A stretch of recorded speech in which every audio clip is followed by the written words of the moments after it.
Hello and welcome, I'm Uday Pratap Singh. You're joining us on this special interview on NewsX. We have with us an individual who, of course, needs no introduction. He's been the country's finance minister. He's a Rajya Sabha member of parliament and a senior Congress leader. P. Chidambaram joins us today. Mr. Chidambaram, welcome and thank you very much for taking time out. Thank you. Let me begin by asking you, sir, about the Bharat Jodo Nyaya Yatra first, because it has just concluded, finally. Mr. Rahul Gandhi, of course, has been on a yatra from the east of the country to the west. There was, of course, a big showing in Mumbai. The walk concluded, and then there was a rally of India bloc leaders as well along with him at Shivaji Park. Do you believe that the Bharat Jodo Nyaya Yatra, the second of Rahulji's yatras, has achieved what it set out to? Well, that is a matter of one's perception. In our view, the Congress's view, it has achieved its objectives because the idea was across the Hindi heartland, across the troubled northeast, Manipur onwards, and then through the Hindi heartland, to focus on issues that are grave issues: unemployment, inflation, and the tremendous backwardness of states like Bihar and Uttar Pradesh. And I think he has raised issues which are pertinent, which are relevant, and I'm sure they will find a resonance among the voters of this part of India. Also, I'd like to ask you on the Nyay aspect of the yatra as well, because of course there have been many announcements by Mr. Gandhi through the course of his yatra, also by Mallikarjun Kharge, the president of your party, and that's something that you've also been tasked with. You know, the manifesto committee is being headed by you, Mr. Chidambaram, and although the official manifesto is not out yet, but we have got a certain indication through these announcements that have been made. Do you believe that this is resonating with the public, the Nyay announcements, the guarantees, which we've seen earlier in other poll-bound states as well? And interestingly, this election is becoming a bit about guarantee versus guarantee. The Congress is guarantees, and Modi ji also saying this is Modi ka guarantee. See, our guarantees are concrete. They are guarantees on behalf of a government. I think the Honorable Prime Minister is giving a guarantee for himself, which is an individual's promise versus a party's promise. When the party made promises in Karnataka, in Telangana, clearly the voters were quite impressed, and they gave a good, handsome victory to Congress party in Karnataka and Telangana. Now, I'm not predicting the results of the ensuing Lok Sabha elections, but I'm pointing out that these guarantees which Mr. Kharge, the Congress president, and Mr. Rahul Gandhi, the former Congress president, have unveiled over the last few days are part of the manifesto. But I can't elaborate upon it because the manifesto is still a draft manifesto. It's being considered by the Congress Working Committee tomorrow, and I expect maybe they will make a few changes here and there, but I expect the Congress manifesto to be released tomorrow. Once the Congress manifesto is released, you will know that many of these announcements of guarantees are picked out from the draft Congress manifesto. You know, there were many India Alliance leaders as well, as I mentioned earlier at Rahulji's program. Do we expect, as you're saying, there will be many more announcements in the days ahead, of course, now as you know the build-up to the election happens. The manifesto of your party is coming out. Do we also expect any PM candidate, any head of the India Alliance in the days ahead as well? Perhaps Rahulji or someone else? I don't know. I'm not among the select leaders who attend the India Alliance meetings. Each party is allowed 4 or 5 members, and I'm not one of them. So I can't, I'm not privy to those discussions. What they discussed yesterday also, I'm not privy to it. But let's see.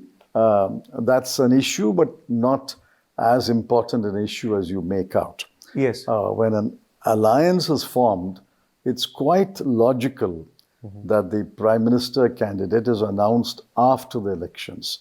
That's been the practice in the past, and I don't know what the alliance leaders will do, whether they will announce one before the polling or they announce one after the polling. I can't say. Do you believe that Rahul Gandhi ji then perhaps would be a fitting candidate after the elections if the mandate were so for Prime The Minister? Congress party will, in any alliance, be the biggest party. Because all other parties are confined to one state, maybe a second state. The Congress party will be the largest party. And I'm sure, I can't speak for the Congress, I'm sure the Congress party's nominee will be a front runner in the naming of the prime ministerial candidate. But then all that is too early, Yes. too speculative at this stage. Yes. Let's focus on winning the election. Yes. Rahulji's candidature, of course, has been announced from the Wayanad seat. We still don't know whether he'll contest a second seat or not. There is speculation, though, that perhaps Priyanka ji might contest this time. This may be her electoral debut. Do you believe that Priyanka ji These are all should contest? speculations. I can't answer speculations. You ask me about concrete facts, I can answer. How can I respond to speculations? Okay. The answers to that we'll only get in the days ahead, perhaps in the next CEC meeting. Speaking, of course, about the alliance, as you said, Mr. Chidambaram, we are very confident that the Congress will be, of course, the largest player in the alliance because the sheer number of seats you will contest on and the presence of the Congress across the country. But there are some who are critical, of the Congress then saying that why then accept less seats in, say, a state like Delhi or someone else to the Aam Aadmi Party? Is the Aam Aadmi Party harming the BJP or harming the Congress as well? Because the opposition vote also gets splintered. These are all theories which are spun by different people. The point is, at any given point of time, one has to take note of the realities. In the negotiations for the 7 seats in Delhi, they agreed to split it as 4 and 3.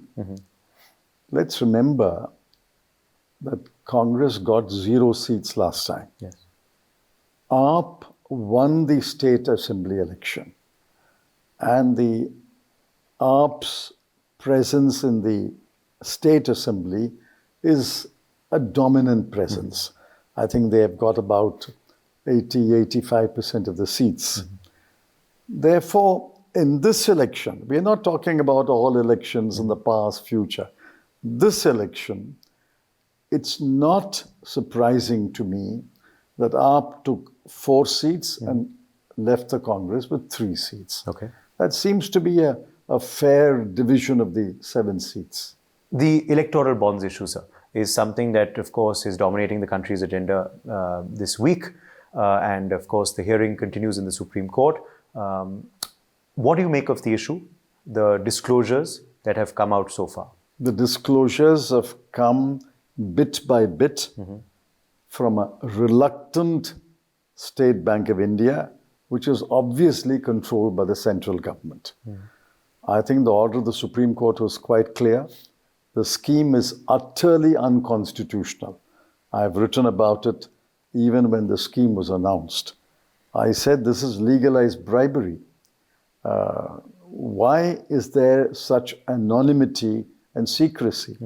If it was a transparent scheme, you should have said people can buy bonds, people can donate bonds, you will reflect it in your balance sheet or annual financial statement. The political party will reflect it in his annual return to the income tax department. It could have been done quite transparently. The fact that it was made secret and totally anonymous gave rise to the first suspicion. And those suspicions are proved now. I can give you examples which the media has carried of companies which are visited by the ED or the CBI, and then they immediately, within days, they buy bonds, and it's no-brainer who they would have given the bonds to. That will come out in couple of days, with the alphanumeric numbers revealed, journalists like you will connect the dots and match the donor and the donee. So it's only secret for another 48 or 72 hours. Then we have shell companies which are formed yesterday and they buy bonds and donate it. We have companies which have X profit and they donate 6 times X or 4 times X. We have a group of pharma companies which all buy bonds within a space of 2 to 3 days, leading to the speculation that there was a concerted action. So all these raise a stink. And I'm not surprised. I expected all this. Once you introduce an anonymous secret plan, it will be for non-genuine reasons. It will be only for hiding your dark secrets. Yes. Which is why, of course, your party has raised questions on the BJP and their funding through these bonds. But, you know, others would say, can any political party be holier on this issue? Because no political party has agreed to come under RTI and none of them disclose their funding. No, that's not correct. Before the scheme, we had to disclose every contribution made above 20,000 rupees to the ECI. And then it was amended, I think, in 2017 or 18. They said any contribution over 2,000 has to be by check or draft or a pay order and has to be disclosed. That's not correct. Okay. Okay. You know, there are, of course, many who are also, you know, wondering as to what the main issues will be this time around. Now, of course, the electoral bonds issue is something that Mr. Gandhi also raised, and you've spoken about it today. I'm sure your party will highlight it in the days ahead. What are going to be the main issues you believe, sir, the voters will vote on? There's also the guarantees, which you spoke about. That's going to be in your manifesto. BJP is also raising CA. We saw the announcement by the Home Minister of its implementation a few days ago. There are also those who, of course, are saying the Ram Mandir, you know, the way it was built, that's also going to perhaps help them. What are going to be the main issues you believe the voters why should are a going to vote on? Ram temple be an election issue? I thought Lord Ram was above elections, above political parties. If they inject religion into politics, it's with a sinister motive. It's to divert people's attention. I have traveled in many parts of India, and in my view, the biggest issue is unemployment. This is underestimated by official numbers, but let's take the official numbers. Unemployment is over 8%. Among graduates, unemployment is 42%. That's why you find a police constable examination attracting 60 lakh applicants and 48 lakh people writing an exam only to be cancelled after 3 days. Biggest issue is unemployment. Everywhere you go, they will come and say, please get me a job for my son or my daughter or my nephew. The second issue is inflation. Food inflation is particularly high. That has impacted private consumption. Children are wasted and stunted because of undernourishment. 50% of women are anemic. It's all because not enough nutritious food. People are cutting back on consumption. So I think the biggest issues are unemployment and inflation. Of course, there will be other issues like discrimination, weaponizing the laws. All these issues will be raised from time to time.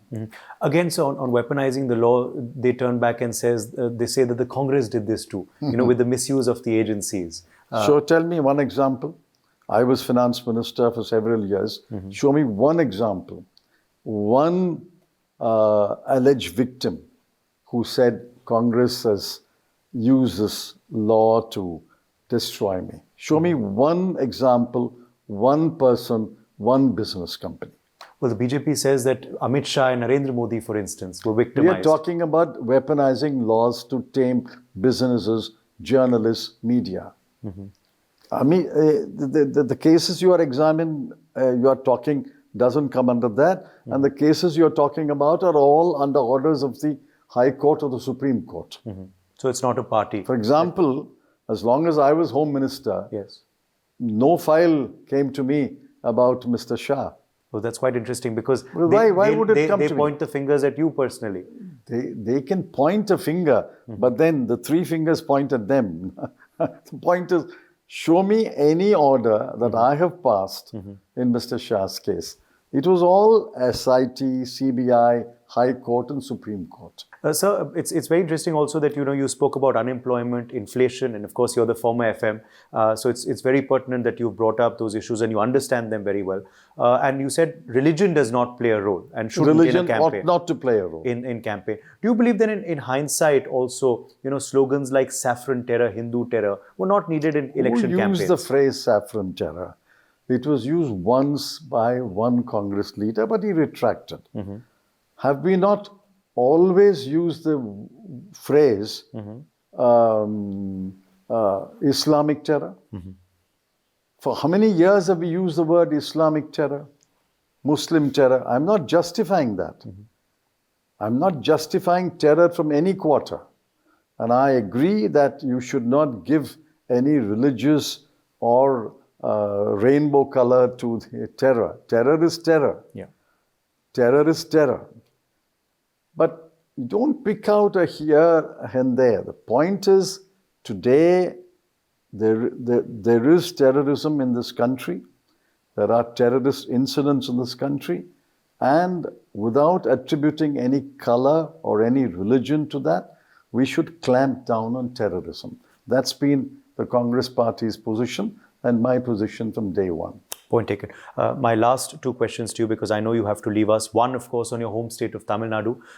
What do you believe will... I saw another statement of yours saying that the Congress will do well in Telangana, Haryana and Karnataka. But as far as Tamil Nadu is concerned, sir, what do you believe that will be the Congress's performance? And do you believe it's unfair sometimes to pin the statements of DMK on you? Because that's what the BJP also says. Whatever Mr. Raja and Mr. Stalin are saying, be it on Sanatan or be it on this divide between North and South, is the Congress's stand as well. It's not the Congress's stand. They know that. Everybody knows that. These are different political parties. The DMK is not a party to be trifled with. It's a big party which has a long history. And if their leaders say anything, they will defend it or explain it. Don't attribute it to the Congress. As far as Tamil Nadu is concerned, if I have said Karnataka and Telangana will do well, I'm saying now Tamil Nadu will do very well. Okay. Last time we got 39 out of 40 seats in Tamil Nadu and Puducherry. This time, I would not be surprised if we get 40 out of 40. Wow. But we may, in a three-cornered contest, four-cornered contest, we may slip in one place or not. I can't say. Yeah. But we will do very well in Tamil Nadu. We hope to repeat the 2019 performance. Possible clean sweep in Tamil Nadu, says, and Puducherry, says Mr. Chidambaram. Last question to you, sir. There is no doubt, in a democracy, we do need a very healthy and robust opposition as well. And the Congress is the largest opposition party currently. We'll have to wait and watch what the 2024 results are. But why then have we seen so many leaders within the Congress party and the opposition leave your party, sir, and resign in this very difficult period for the party? What do you make of this? Leaders, or so-called leaders, leave the party. They're also made to leave the party. What you see visibly is a person leaving the party, but if you probe a little deeper, you will find out he's been made or compelled to leave the party, or forced to leave the party, or put under some pressure, enormous pressure, that he has no option but to leave the party. I'm not speaking for any of them. If they've left the party, they've left the party. It's sad that he left the party, which gave him Lok Sabha, Rajya Sabha, MLA positions, etc. If they've left the party, they'll left the party. But please remember, every other party is also seeing comings and goings. Have not people left the BJP? Yesterday I saw some MP, sitting MP from Bihar or so, leave the party. Many leave the party because they are denied tickets. Many leave the party because they are not made ministers. You see, unfortunately, politics has become very personalized now. You have to take a larger view of politics in which a person may play an important role for 10 years, 15 years, but eventually somebody else may play an important role. You'll have to take a larger view of a political party's fortunes. But if everybody looks at it as a personal goal rather than the party's goal, this will happen. This Ayaram, Gayaram has been there for many, many years. And the BJP, in fact, sanctified it by calling it Operation Lotus. They didn't make any bones about it. They said it is our business to break party. It is our business to induct people from other parties. In fact, if some of these inductees win the next election and they come to parliament, I may have the opportunity to count the number of erstwhile colleagues of mine on the BJP ranks. Okay.